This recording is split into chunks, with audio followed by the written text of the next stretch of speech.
அதனால தான் அத்தனை பாடல்கள் இறைவனின் வடிவமாக ஊற்றெடுத்தது.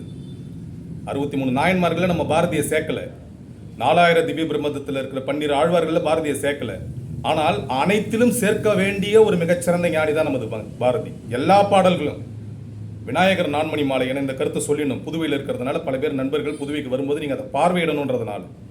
எமக்கு தொழில் கவிதை, நாட்டிற்கு உழைத்தல், இமைப்பொழுதும் சோராதிருத்தல், உமைக்கெனிய மைந்தன் கணநாதன் நம் குடியை வாழ்விப்பான், சிந்தையே செய் அப்படின்னு சொல்லிட்டு மிக அற்புதமான ஒரு வரியை விநாயகர் நான்மணி மாலையில் போடுறாரு. பொதுவாக அந்த வரிகளை நம்ம பொதுவாக படிச்சுட்டு போயிடுவோம். அது எதில் இருக்குன்னு கூட நமக்கு சில நேரங்களில் தெரியாது. இந்த விநாயகர் நான்மணி மாலை புதுவையில் இருக்கின்ற மணக்குள விநாயகர் கோயிலில் சுவத்தில் எழுதப்பட்டிருக்கு.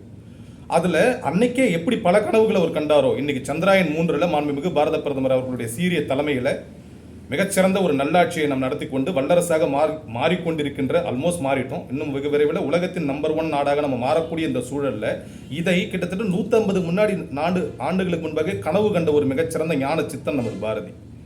அதனால தான் சந்திராயன் 3 என்ற அந்த ஒரு திட்டத்தை நம்மளுடைய வெற்றிகரமாக இருக்கும் பொழுது அந்த நேரத்தில் நம்ம பாரதியை நினைக்காம இருக்க முடியல. ஏன்னா சந்திர மண்டலத்தியல் செய்வோம் என்று அந்த காலத்திலே எழுதலாம். யாரும் அதை சிந்திக்க கூட மாட்டாங்க. ஏன்னா பூமியில் எப்படி வாழறதுன்றதே பல பேருக்கு பிரச்சனையாக இருந்தது. ஆனால் அந்த காலத்தில் சந்திர மண்டலத்தை பற்றி சிந்திச்ச ஒரு மகா கவிஞர் நமது பாரதி. அப்போ அதில் அவர் அந்த காலத்தில் ஒரு கனவு கண்டு எழுதியிருக்காரு, பொன்னால் உனக்கு ஒரு கோவில் செய்வேன்.